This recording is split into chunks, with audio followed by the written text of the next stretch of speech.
들어오는 후배들에게도 편안하게 일을 할 수 있도록 매주마다 후배들의 말에 귀담아 들을 수 있도록 노력한 결과 후배들에게는 배려심 깊은 사람이라고 불리고 선배들에게는 싹싹하고 사회성이 좋은 친구라고 불렸었습니다. 또한 저는 20살 중반에 지금의 와이프를 만났고 첫째 아들과 둘째는 딸, 셋째는 아들을 낳았고 남들처럼 평범한 일상을 살아오고 있었습니다. 그런데 문제는 IMF 때문에 제가 다니던 건설 회사에 문제가 생기고 말았어요. 그때는 다들 어려운 상황이니까 그럴 수 있지 않냐고 생각하시겠지만 그것으로 인해서 제가 평생 동안 일을 해도 갚지 못할 만큼의 빚이 생겨버리고 말았습니다. 그 전에는 분명히 화목한 가정이었습니다. 하지만 IMF를 겪은 후 아내와 자주 싸우기 시작하였죠. 아내와 저는 도저히 이 빚을 감당하기 힘들었지만 아이들만 바라보면서 이 빚을 꼭 갚아야겠다는 생각을 했습니다. 원래는 육아만 하던 아내가 아이들이 조금 크고 나니 자신도 돈을 벌겠다며 큰 대형 건물에 청소를 하겠다고 이야기를 했습니다. 결혼할 때 손에 물 한 방울 묻지 않게 해주겠다고 약속을 하고 결혼을 했지만 결국 저 때문에 이렇게 아내까지 고생하는 일이 생기니 마음이 찢어질 것만큼 아팠습니다. 가끔가다 아이들은 제대로 밥을 못 챙겨 먹고 부모님의 사랑을 듬뿍 받고 자라오진 못했지만 아이들 셋 모두 불량한 학생으로 자라지 않고 학교에서 성적 우수상을 받으며 잘 커졌습니다. 그렇게 애들이 초등학교, 중학교를 졸업하면서 문제는 첫째 아들이 고등학생이 됐을 때 일이 발생하고 맙니다. 갑자기 아내가 일을 하는데 다리가 저리다고 전화가 왔습니다. 저는 일용직으로 건설 현장에서 일을 하고 있었습니다. 흔히들 말하는 노가다라고 말씀을 하시죠. 갑자기 그런 식으로 전화가 오길래 저는 그냥 조금만 앉아서 다리 주물러 라고 이야기를 했지만 며칠 간격으로 계속 저에게 전화가 와서 투정을 부리길래 화가 난 저는 아니 그래서 병원에 가던가 일을 그만두던가 어떻게 해? 내가 의사야? 너 아픈데 뭐 나보고 어쩌라는 건데? 라는 막말을 퍼부었습니다. 사실 욱하는 감정으로 그렇게 말을 한 것이지 절대 제가 아내를 싫어하는 것은 아닙니다. 그렇게 집에서도 서먹한 사이로 지내고 더 이상 저에게 아프다는 이야기를 하지 않았습니다. 제가 욱한 지 한 달 정도 되었을 때 갑자기 전화 한 통이 걸려왔습니다. 아내인 줄 알고 이번에는 화를 안 내야지 생각을 하고 휴대폰을 보았지만 모르는 번호였습니다. 전화를 받자 모르는 사람이었습니다. 혹시 뭐뭐씨 보호자 되시나요? 라고 갑자기 물어보았습니다. 여기서 뭔가 안 좋은 일이라는 것을 직감하였습니다. 네, 제 아내인데요. 무슨 일이라도 생겼나요? 라는 질문을 하였고 여기 삼거리에 있는 땡땡 병원인데 뭐뭐씨 지금 급히 수술 들어가셔야 되니까 얼른 좀 와주세요. 라는 답변을 들었습니다. 이 이야기를 들은 저는 하고 있던 일을 바로 던지고 택시를 타고 병원으로 향했습니다. 향하는 도중에 대체 내가 그때 왜 그렇게 화를 냈을까? 아내 손이라도 잡고 같이 병원이라도 가볼 걸 하는 후회를 했습니다. 도착을 했을 때는 이미 아이들 셋이 저보다 일찍 도착을 해서 수술실 앞에 있더군요. 뭐야, 너네는 어떻게 알고 여기 온 거야? 라는 질문을 하자 아이들 셋은 모두 제가 예상하지도 못한 답변을 했습니다. 엄마가 그렇게 아프다고, 몸이 이상하다고 아빠한테 몇 번이나 얘기했잖아. 근데 왜 아빠는 병원 한번 데리고 갈 생각조차 안 했어? 아빠가 엄마한테 그만 좀 투정 부리라고 얘기하니까 우리한테 전화했어. 엄마 잘못되면 아빠 탓이야. 두고 봐. 라는 말을 했습니다. 그 순간 아이들이 저에게 버릇없이 행동했다는 생각은 전혀 들지 않았고 오히려 제가 꼭 들었어야 했던 이야기가 아니었나 싶었습니다. 머리가 백지처럼 아무런 생각도 전혀 나지 않았습니다. 그래서 수술을 몇 시간 정도 기다린 후 의사 선생님께 여쭤보았습니다. 도대체 어떤 일이 있었던 겁니까? 제 아내가 수술은 왜 한 거예요? 수술은 잘 되었나요? 너무 궁금한 것이 많았던 저는 의사 선생님이 나오자마자 기다렸다는 듯이 폭풍 질문을 했습니다. 그러자 의사 선생님께서는 평소에 왼쪽 다리가 저리다고 말씀을 안 하셨던가요? 계단에서 다리를 잘못 터뜨리셔서 구르시는 바람에 머리 쪽이 찢어졌습니다. 그래서 피를 흘리고 계셨는데 누군가가 신고를 하셔서 구급차 타고 저희 병원으로 오신 거고요. 그리고 수술은 아주 잘 되었는데 왼쪽 다리는 나중에 검사를 해봐야 할 것 같지만 아마도 못 쓸지도 모르겠습니다. 라는 말을 남기시고 하셨습니다. 저는 수술 후 나온 아내의 곁에서 매일 병간호를 해주었고 아이들에게는 공부를 하는 게 엄마를 도와주는 것이라며 애들을 돌려보냈습니다. 사실 평소에 아내는 아이들에게 아픈 모습을 보여주는 것을 정말 싫어하던 사람이었어서 애들을 일부러 돌려보냈습니다. 어쨌든 그렇게 며칠이 흘렀고 아내가 수술 후 깨어나게 되었습니다. 저와 눈이 마주친 아내가 저의 눈을 피했습니다. 그래서 저는 여보, 그렇게 아프다고 이야기하는데 내가 무시해서 이런 일이 생긴 거야. 정말 미안해. 용서해주라. 그리고 머리 수술은 아주 잘 되었다고 의사 선생님께서 그러셨어. 근데 여보, 다리는 좀 어때? 괜찮아? 그리고 애들은 내가 다 돌려보냈어. 여보, 애들한테 약한 모습 보여주는 거 싫어하잖아. 라는 말을 했습니다. 그러자 아내가 하고 싶었던 말이 많았는지 머리는 다행히 크게 다친 것까진 않은데 다리는 내가 방금 일어나서 걸어보지도 않았는데 어떻게 알아. 그리고 애들 돌려보내준 건 아주 잘했어. 라며 대답을 했습니다. 아내가 저에게 말을 해주며 자기 성격이 나오니까 이 사람이 정말 아프지 않아 보여 다행이라는 생각을 했지만 한편으로는 다리가 불편할 텐데 괜찮으려나 라는 걱정이 앞섰습니다. 그래서 아내를 부축하며 일어나서 한 발 한 발씩 내딛었을 때 아내가 왼쪽 다리를 절뚝거렸습니다. 결국 의사 선생님께 이 사실을 알렸고 검사를 한 결과 다리가 서서히 마비가 되는 희귀한 질병이라고 말씀을 하셨습니다. 치료가 안 된다고 말씀을 하셨고 아내와 저는 망연자실을 했습니다. 그렇게 퇴원을 하고 저는 아내에게 집에서 제발 좀 쉬라고 이야기를 했지만 다리가 조금 불편한 것 빼고는 다 정상이지 않냐며 오히려 저에게 화를 내었고 아내의 고집은 정말 꺾을 수 없어서 결국 아내가 하던 일을 계속 하겠다길래 알겠다고 그랬습니다. 빚을 저 혼자서 갚고 아이들 셋 키우기에는 저 혼자서 너무 힘에 겨웠기 때문입니다. 그러던 어느 날 갑자기 아내에게 전화가 또 걸려왔습니다. 나 원래는 왼쪽 다리에 종아리만 감각이 이상했는데 점점 허벅지도 감각이 이상해져. 나 무서워. 나 죽는 거야? 라는 말을 하던 아내에게 또 잘못을 하고 싶지 않았던 저는 아내를 데리고 다른 병원으로 가서 검사를 받았습니다. 그러자 그 병원 의사가 조금만 더 일찍 오셨으면 다리 수술에서 불편하실 일 전혀 없으셨을 텐데 다리가 이렇게 되도록 한 번도 병원을 가신 적이 없으신 거예요. 아내와 저는 이 말을 듣고서는 정말 이게 무슨 이야기인가 의문이 들었습니다. 그래서 다시 되물었습니다. 네?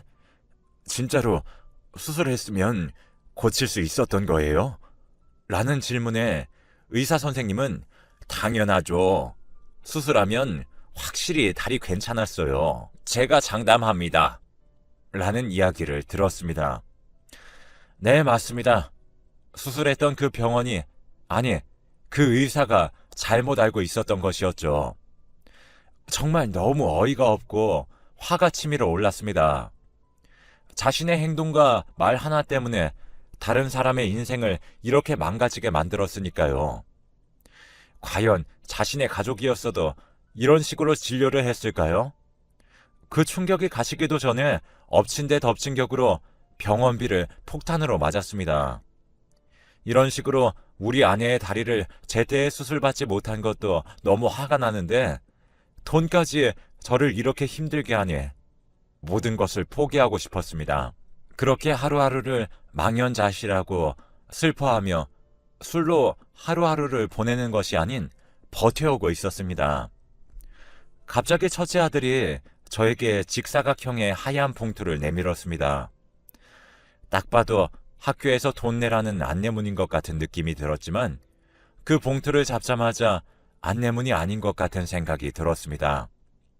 내용물을 보니 현금이었습니다. 자그마치 100만 원의 현금이 들어있었습니다. 너, 이 돈 대체 어디서 났어? 누구한테 빌린 거야? 훔쳤어? 그랬더니 아들은 지금까지 제가 단 한 번도 본 적 없는 억울한 표정을 지으며 아니, 뭔 소리야. 내가 2달 동안 공부하랴, 알바하랴 얼마나 힘들었는데. 내 아들이 알바를 했다니. 결국 공부를 하길 원했던 아들이 힘들게 돈을 벌어서 저에게 돈을 주니 저는 정말 무능력한 아빠가 된 것 같았습니다. 하지만 아이들만 보면 나의 빚을 아이들에게까지 물려주고 싶지 않다는 생각이 들었고 저는 이를 악물고 나만 이렇게 불행한 것이 아니니까 너무 망연자실하지 말자라는 생각으로 쭉 버텨왔습니다. 그렇게 밥이 입으로 넘어가는지 코로 넘어가는지도 몰랐고 물론 아이들을 위해서 밥을 포기할 때도 있었습니다. 아이들이 밥을 먹는 것만 봐도 아주 배불렀기 때문이죠. 아니, 그냥 아이들을 위해서라면 그 어떤 짓도 할 수 있을 것만 같았습니다. 정신없이 한 4년 정도 지났습니다. 빚은 드디어 3분의 1 정도로 줄었고 애들 중 막내만 이제 졸업을 앞둔 상태였어요. 첫째와 둘째에게 대학교를 가야지 사람 대접받을 수 있다 라고 제가 아이들을 타일렀지만 대학교 안 가고도 잘 사는 사람들 많아. 그리고 난 더 이상 공부하기 싫어. 내가 꼭 성공하는 것을 보여줄게 라는 말을 저와 아내에게 하더군요. 그거를 보면서 정말 아이들만큼은 잘 키워온 기분이 들었고 가난하지만 이것은 돈 주고도 못 사는 따뜻한 가족의 정이 아닐까 싶네요. 어느덧 아이들은 다 사회로 나가게 되었고 다들 독립을 했습니다. 그렇게 아내와 저는 단 둘이서 일을 하면서 살아왔고 아내는 맨 처음에 수술의 시기를 놓쳤다는 소식에 굉장히 슬퍼하고 우울하게 지냈지만 우울해져 봤자 내 인생은 바뀌지 않는다며 마음을 다시 가다듬고는 집에서 재택근무를 하기 시작했습니다. 한 기업의 콜센터 일이었는데 아내는 서비스직이 나에게 잘 맞는다며 열심히 일을 하였고 그 회사에서 인정을 받아서 행복해하는 듯 했습니다. 저도 아내처럼 긍정적인 마인드를 가지면서 계속 건설 현장에서 열심히 일을 했습니다. 첫째는 중소기업의 회사원, 둘째는 시청에서 일하는 공무원에 합격을 했고 셋째는 병원에서 일하는 의료인이 되었습니다. 첫째와 둘째 덕분에 빚을 갚는 데 도움이 되었고 셋째 덕분에 아내가 정기적으로 싼 가격에 병원에서 계속 진료를 받을 수 있는 혜택도 주어졌습니다. 아내의 질병 때문에 처음에는 이렇게 힘들게만 지내고 우울하게 지낼 줄 알았는데 아이들과 아내라는 삶의 이유로 인해 긍정적이게 잘 버텨왔던 것 같습니다. 그렇게 잘 버텨오고 일을 열심히 하고 있던 어느 날 갑자기 아내가 저에게 이혼을 해달라는 말을 했습니다. 지금까지 나랑 잘 살아왔는데 이제 와서 대체 왜 이혼을 해달라는 건데? 라고 물어보자 아내는 옛날부터 너랑 이혼하고 싶었는데 애들 클 때까지만을 기다린 거야. 근데 애들도 이제 다 독립했으니까 이제 그만하고 끝내자. 라는 말을 듣고 저는 충격을 받았습니다. 지금까지 어떻게 잘 버텨서 만들어온 내 가족인데 이것을 갑자기 파토내려고 그러다니. 아내에게 이유를 물었지만 도저히 납득이 가지도 않았고 이해를 하고 싶지도 않았던 저는 아내가 이혼해달라는 말을 무시를 했습니다. 몇 날 며칠을 계속 저에게 이혼 좀 해달라고 화도 내고 진지하게도 이야기를 하던 아내가 남자가 생긴 것인가 의심이 들었고 지금까지 해준 것도 없는 제가 그냥 아내를 위해서 이혼을 해주기로 결정을 내렸습니다. 알겠어. 이혼해줄게. 근데 이것만 약속해줘. 한 달에 한 번씩은 꼭 만나서 애들이랑 같이 밥 먹자. 라는 말에 와이프도 알겠다는 말을 하였고 아이들에게는 제가 일 때문에 잠깐 어디 내려가야 된다는 말을 남기고 집을 옮겼습니다. 그렇게 애들과 같이 만나기로 한 달이 되었을 때 아내가 연락을 받지 않던 것입니다. 그래서 아이들에게도 연락을 했습니다. 엄마 지금 연락이 안 되는데 혹시 마지막으로 연락한 것이 언제니? 라는 질문에 아이들은 모두 한 3주 아니면 2주 정도 지난 것 같은데? 왜? 엄마 뭔 일 있어? 라는 말에 무슨 일이 생긴 것 같아 곧장 아내와 같이 살았던 그 옛날 집으로 향했습니다. 그런데 아내가 제가 나가고 나서 비밀번호를 바꿔서 그런가 문이 열리지 않았습니다. 그래서 저는 아내 폰으로 다시 한번 전화를 걸었더니 분명히 휴대폰이 집안에서 울렸습니다. 혹시나 휴대폰을 두고 어디 잠깐 나갔다 왔나 싶어 바로 앞에 사는 아주머니께 물어봤습니다. 집사람 혹시 나가는 거 보셨어요? 라는 질문에 아주머니께서는 나가는 소리도 아예 못 들었는데 아까 2시간 전쯤인가 갑자기 퍽 하는 소리는 들었는데 그 뒤로 아무런 소리가 안 나길래 그냥 제가 잘못 들었나 했죠. 왜요? 뭔 일 생겼어요? 그래서 저는 아니에요. 아무런 일도 없어요. 알려주셔서 감사해요. 라고 말했습니다. 아주머니의 말대로라면 퍽소리가 갑자기 왜 난 것인지 정말 궁금했고 아내가 나갔더라면 들어올 것이니까 계단에 앉아서 기다렸습니다. 3시간 정도 지났는데도 돌아오지 않았습니다. 아이들에게는 다음에 같이 밥을 먹자고 이야기를 했고 아내에게 뭔 일이 생긴 것 같다는 느낌이 들었고 경찰에 신고를 했습니다. 여기 땡땡 빌라입니다. 얼른 좀 와주세요. 라는 전화에 경찰관 2분이 오셨고 아내가 이 집에 사는데 휴대폰 벨소리는 분명히 들리는데 전화를 안 받아요. 경찰관 2분께는 상황 설명을 다 해드렸습니다. 결국 문을 강제로 따고 들어갔어요. 그랬더니 아내는 안방에서 이불을 덮은 채로 아주 편안하게 잠을 자고 있던 것입니다. 그래서 경찰관 2분께 죄송합니다. 제가 오해를 했나 봐요. 라는 말씀을 드렸는데 경찰관 한 분께서 아내에게 가까이 다가가 맥박을 짚는 것처럼 보였습니다. 네, 예상하셨다시피 아내는 자고 있던 것이 아니라 죽어 있던 것이었습니다. 그것도 아주 편안하게 말입니다. 결국 아내와 저와 아이들 셋이서 화목하게 같이 살던 그 집은 한순간에 누군가가 죽은 현장이 되어버리고 말았습니다. 과학수사대가 도착을 하였고 집을 뒤지기 시작을 하였습니다. 누군가에게 살인을 당한 것인가 라는 생각이 들었고 대체 누가 내가 사랑하는 아내에게 이런 짓을 한 것인가 생각을 하고 있던 그때 아내의 옆쪽에 있는 서랍 위에 아내가 적은 걸로 보이는 종이가 한 장 발견되었습니다. 이것 좀 보세요. 그 편지 내용은 정말 상상 그 이상이었습니다. 몇 달이 지난 지금도 저에겐 잊지 못할 기억으로 남아 있습니다. 여보, 일단 당신이랑 애들이랑 같이 밥 먹기로 한 약속 못 지켜서 미안해. 그리고 당신한테 이혼해달라고 그런 것도 미안해. 그냥 내가 다 미안해. 완전 시골에서 태어나서 가진 것도 없고 성격도 별로인 내가 당신한테 시집을 가는 게 아니었나 봐. 이제 와서 후회가 좀 드네.